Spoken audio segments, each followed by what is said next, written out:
Good afternoon, everyone. Thank you for coming. My name is Lieutenant Dina Tamis. I'm the Honolulu Police Department's Homicide and Strategic Enforcement Detail Lieutenant. I'm here today to provide information for the murder investigation that occurred on September 4th, 2025. This investigation was initially classified as an unattended death. However, after investigation, the case was reclassified to murder in the second degree. I will also be providing information on a separate case. This is the attempted murder investigation that occurred Saturday, September 6, 2025 at approximately 2:30 a.m. at Zablan Beach in Nanakuli. The Hālawa murder investigation is the first one I want to talk about. On Thursday, September 4th, 2025 at approximately 11:09 a.m., District 3 patrol officers responded to 99606 Ha'aheo Place in Aiea on a welfare check requested by the property owner. The owner reported that the front door to the unit was open, items were scattered inside, no one was answering, and both tenants' vehicles were parked in the driveway. Upon arrival, officers located a 43-year-old female later identified as Amy Takaki Bright.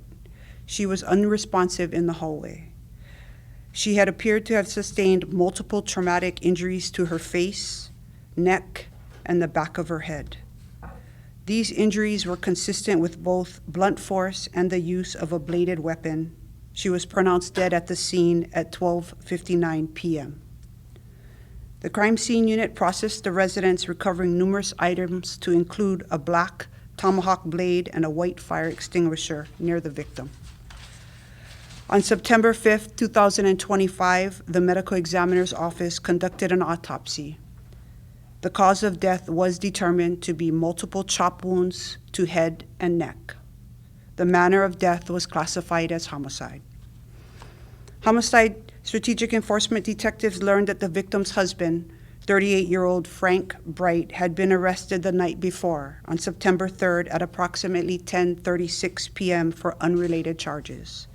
At the time of that arrest, officers observed what appeared to be blood on his jeans and on a black glove that he was wearing. These items were recovered as evidence. The Scientific Investigation Section's DNA laboratory unit expedited testing on the suspect's clothing, gloves, and the weapons recovered at the scene.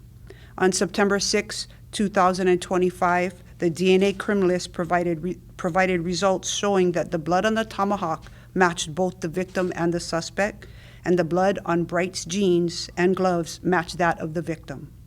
Based on this evidence, probable cause was established, and at approximately 6:35 p.m., District 3 Crime Reduction Unit officers located and arrested Bright for murder in the second degree. Today, at 10:25 a.m., the Department of the Prosecuting Attorney charged Bright for murder in the second degree. His bail is set at $1 million. On behalf of the Homicide Strategic Enforcement Detail, I want to thank the Scientific Investigation Section DNA Laboratory Unit for their critical role in expediting the forensic results.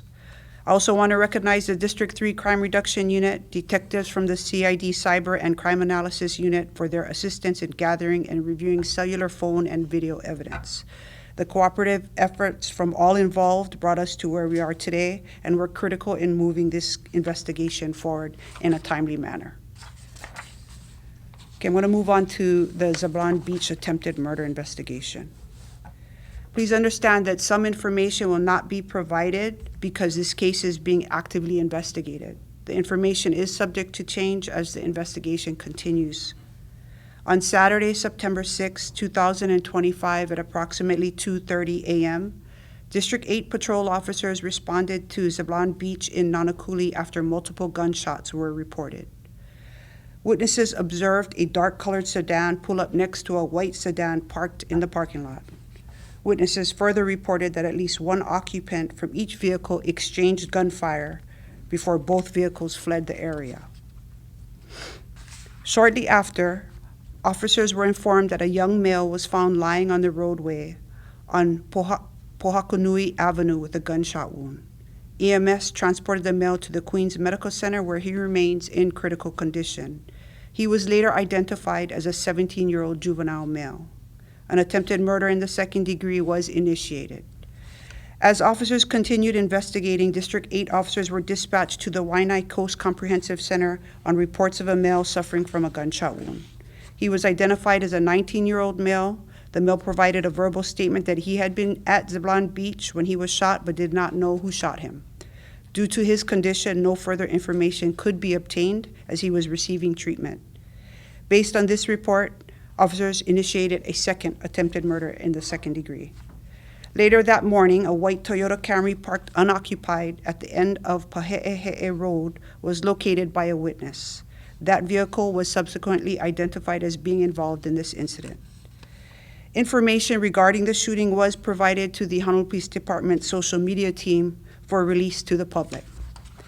Detectives later received a tip from that release and a witness who was able to provide information about the gray Toyota Corolla, confirming that that vehicle was the dark-colored sedan present at the scene. Through further investigation, a 19-year-old male had been identified as the driver of the Corolla and as one of the persons who discharged the firearm toward the 17-year-old male. On Saturday, September 6, 2025, at 8:00 p.m., the District 8 Crime Reduction Unit officers arrested the 19-year-old male for attempted murder in the second degree and firearm offenses. Currently, charges are being sought with the Department of the Prosecuting Attorney, and the investigation remains ongoing as more arrests are expected. I can take some questions. Where was Bright arrested? I think on the arrest log it said it had the Queens address. Was he at the hospital? Yes, he was at Queens.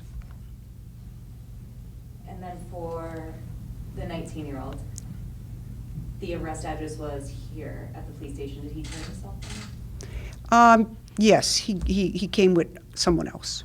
Yeah. And then is the 19-year-old have a relative within law enforcement? That's under investigation. Any reason why the guy killed his wife with a small axe? We're still trying to determine what the motive is at this point. And then he, Bright, had TROs against him. Were all the firearms removed from his house? The TROs, prior TROs? Yeah. That was not from, No, yeah. yeah, that wasn't from our victim here. That was from someone else, right? Yeah, he had a TR, like an active TRO. Yeah, so at the time, I believe it was. Yeah. Any other questions? So the medical examiner described the wounds as chop wounds. How are these different from like normal stabbing wounds? I'll refer you back to the medical examiner. They can answer that for you. Did this stem from like the Nanakuli Waianae football game? You know, we're still trying to determine exactly what the issue was. What we know so far that that the people involved were not part of a gang, but that may be subject to change as we get more. So I can't answer that for sure yet. We're still working on that case. Any other questions? Okay, thank you for your time. Thank you.